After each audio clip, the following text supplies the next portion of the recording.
Hello, welcome. সকলকে স্বাগত জানিয়ে শুরু করছি আরেকটি ব্লগ। সবাই কেমন আছেন? নিশ্চয়ই খুব ভালো আছেন। আমিও বেশ ভালো আছি। তো দেখো, গুড মর্নিং।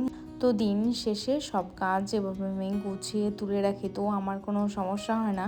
আর রাতেও যদি কোনো কাজ থেকে থাকে তো সেটাও আমি গুছিয়ে পরিপাটিভাবে রেখে দিই কাজটাকে। তো গত ভিডিওতে আমার মিষ্টি মিষ্টি বন্ধুদের কিছু কমেন্ট করে নিই, চলো। তো প্রথমেই কমেন্ট করেছিল দীপা চক্রবর্তী। তো দীপাদি লিখেছো যে কেমন আছো পূজা বোন। তো লাইক কমেন্ট করে শুরু করছি। তো দীপা দিদি, আমি ভালো আছি, তুমি কেমন আছো?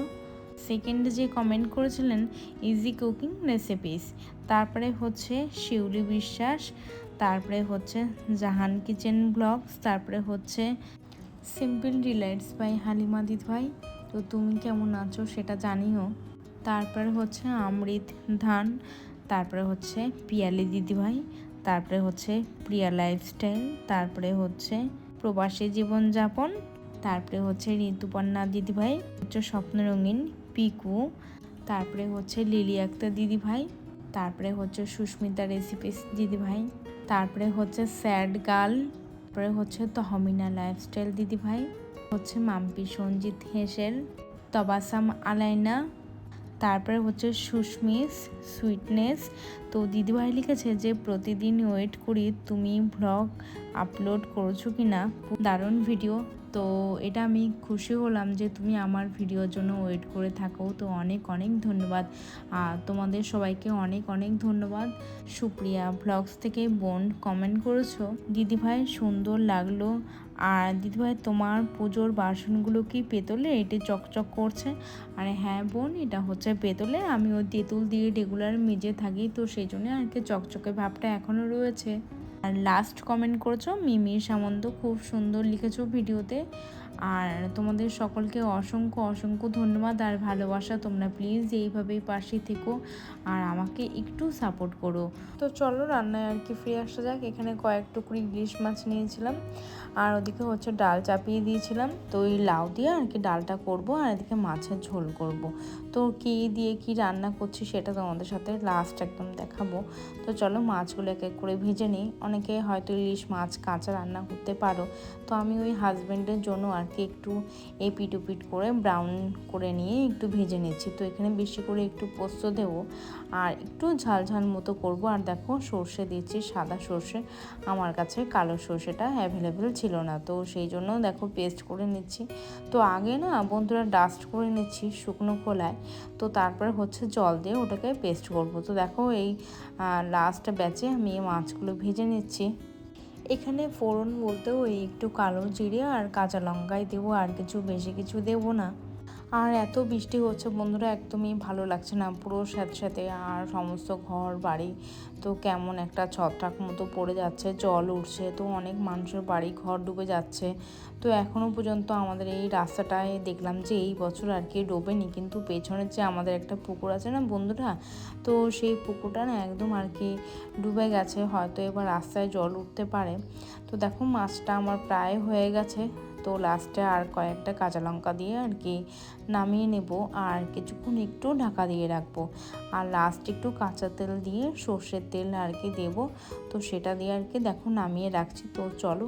আর এদিকে হচ্ছে ঘরটা না পুরো একদম বললাম না যে স্যাঁতস্যাঁতে হয়ে গেছে, কিছুক্ষণ আধ ঘন্টা মতো খোলা ছিল। তো সেটাকে এবার দিয়ে দিলাম, যেহেতু বিড়াল আসার একটা ভয় রয়েছে। তো দেখো দুপুরে চলে এসেছি, এই যে কচু শাক দিয়েছিল কাকিমা, আর এদিকে তরকারি, আর এটা দেখো ডাল করেছি আমি, আর এদিকে হচ্ছে মাছের ঝোল। তো মাছ এখানে অল্পই দেখছো, তো শ্বশুর মশাইয়ের জন্য দিয়েছিলাম। আর দেখো এখানে ভাত করেছি। আর এখন দেখো সন্ধেবেলায় প্রদীপ দিতে চলে এসেছি ঠাকুরকে।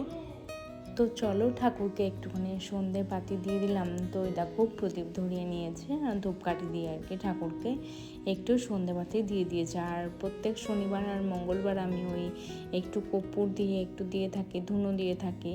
তো সেটা তোমাদের সাথে শেয়ার করিনি, তো এইবার দিন হচ্ছে তোমাদের সাথে একটু শেয়ার করব। তো দেখো এখানে হচ্ছে বেডশিটগুলো আমি এক এক করে গুছিয়ে নিচ্ছি, আর কৃতিকাকে ওদিকে আমি মানে পড়তে দিয়ে এসে তো এদিকে আমি হচ্ছে বেড কভারগুলো গুছিয়ে নিলাম। তো দেখো এই সাইডের যে আলমারিটা ছিল এই ঘরে, তো কেমন একটা সাদা হয়ে গেছে, তোমরা হয়তো দেখতে পাচ্ছ না, কিন্তু পুরোটাই আর কি সাদা সাদা কেমন একটা হয়ে গেছিলো, মানে বৃষ্টির জন্য, যেহেতু রোদ একদমই নেই, রোদের দেখা তো একদমই নেই, আকাশটা সবসময় না বন্ধুরা একদম মেঘলা হয়ে আছে। তো কাঠের ফার্নিচার, তো বেড, তো দেখো এই প্রত্যেকটা দরজা তো একদম মানে কেমন একটা সাদা একটা ছত্রাক পড়ে যাচ্ছে, একটু ক্লিন করে নিচ্ছি। তো যেহেতু ক্লিন করলে এটা হয়তো কিছুটাও হলেও হয়তো ভালো থাকবে, না হলে আমি এই অবস্থায় যদি ছেড়ে দিয়ে রেখে দিই তো আরও খারাপ একটা অবস্থা হয়ে যাবে। তো দেখো এখানে ভালো করে আর কি দরজাগুলো ফার্নিচারগুলো ক্লিন করে নিয়ে একটু ভিজে কাপড় দিয়ে ভালো করে একটু ক্লিন করে নিয়ে তো এদিকে হচ্ছে পর্দাগুলো দিয়ে দেবো, যেহেতু প্রচণ্ড আর কি প্রকার আর কি উপদ্রব, তো এখানে হচ্ছে পোকা মাকড় বলতে ওই কেঁচো কেন্ন বন্ধুরা এগুলো এসে থাকে, তো আরশোলা, তো সেই জন্যই আর কি ভালো করে আর কি পর্দাগুলো দিয়ে দিলাম।